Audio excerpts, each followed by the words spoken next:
कि basic structure संसद के पास में अधिकार है संविधान को संशोधन करने का, भाग 3 के साथ साथ इसके अलावा किसी भी भाग में संशोधन करने का अधिकार संसद के पास में है।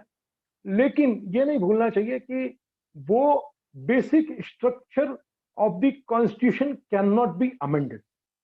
अब इसका लार्ज इंप्लीकेशन देखिए क्या हुआ। अब इसका लार्ज इंप्लीकेशन ये हुआ कि एक तो ये केस क्या हो गया कि ओपन एंडेड हो गया। ओपन एंडेड इस सेंस में हो गया कि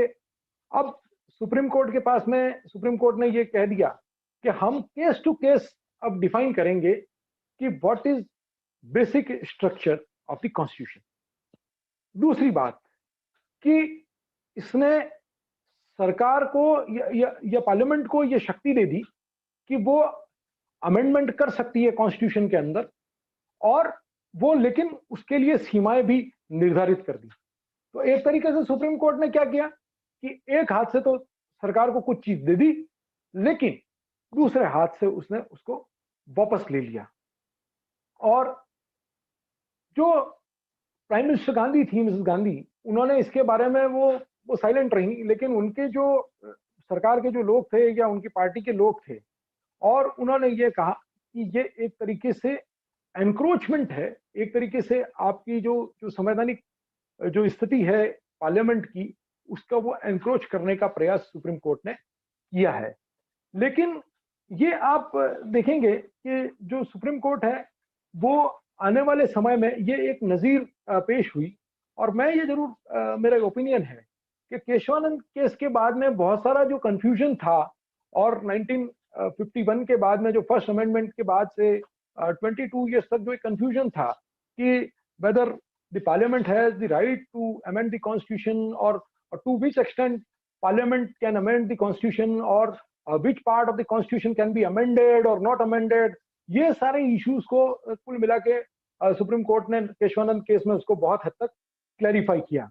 लेकिन आप ये देखिए कि इसका परिणाम ये हुआ, इसका परिणाम बहुत ही दूरगामी परिणाम ये हुआ कि जो जजेस थे उसके बाद में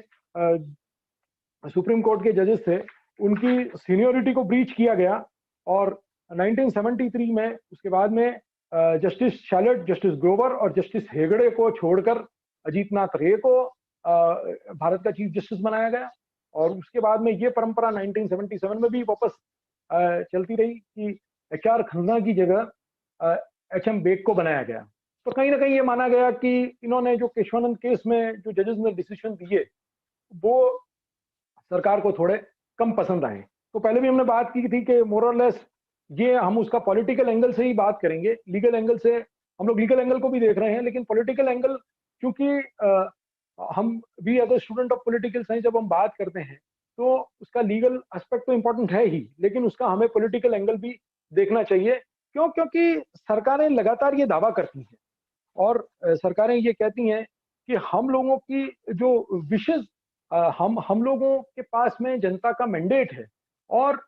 हम लोग जनता की विश को डिफाइन करने में या उसको इम्प्लीमेंट करने में हमारी सबसे ज्यादा महत्वपूर्ण भूमिका है। तो इस बात को हमें नहीं भूलना चाहिए। अब इसके बाद में हम देखें कि ये पार्लियामेंट्री सुप्रीमेसी और जुडिशियल जो सुप्रीमेसी है उसके बीच का इशू है, वो कहीं ना कहीं एक हद तक केशवानंद केस के बाद में उसको थोड़ा बहुत सेटल हुआ, लेकिन जो कॉन्फ्लिक्ट है वो आगे भी चलता रहा। और आप देखेंगे कि जब 1975 में जब इमरजेंसी इम्पोज की गई 25 जून 1975 को, तो एक केस बहुत इंपॉर्टेंट आया सुप्रीम कोर्ट के सामने, जिसको हम हैबियस कॉर्पस केस कहते हैं, या जिसका दूसरा नाम ये है ADM Jabalpur versus Shivkant Shukla case में। तो हैबियस कॉर्पस केस में सुप्रीम कोर्ट के सामने क्वेश्चन था कि जब इमरजेंसी प्रोक्लेमेशन जब प्रभाव में है, जब इमरजेंसी प्रोक्लेमेशन है, जब इन फोर्स है, तो क्या आर्टिकल 21 में जो पर्सनल लिबर्टी, जो राइट टू लाइफ है, वो आपका सस्पेंड होगा या नहीं होगा? तो सुप्रीम कोर्ट के सामने ये निश्चित रूप से क्वेश्चन था, लेकिन सुप्रीम कोर्ट ने ये डिसीजन दिया हैबियस कॉर्पस केस में या एडीएम शुक्ला जबलपुर केस में, एडीएम जबलपुर शिवकांत शुक्ला केस में, कि अगर इमरजेंसी, अगर प्रोक्लेमेशन अगर फोर्स में है, अगर इमरजेंसी प्रोक्लेमेशन प्रभाव में है, तो आपका आर्टिकल 21 भी सस्पेंड हो सकता है। इस निर्णय ने जो स्थितियां न्यायालय ने अपनी जो पोजीशन एक हासिल की थी कि protector of the civil liberties और या protector of the liberties of the people, एक तरीके से वो उसके ऊपर क्वेश्चन मार्क लग गया।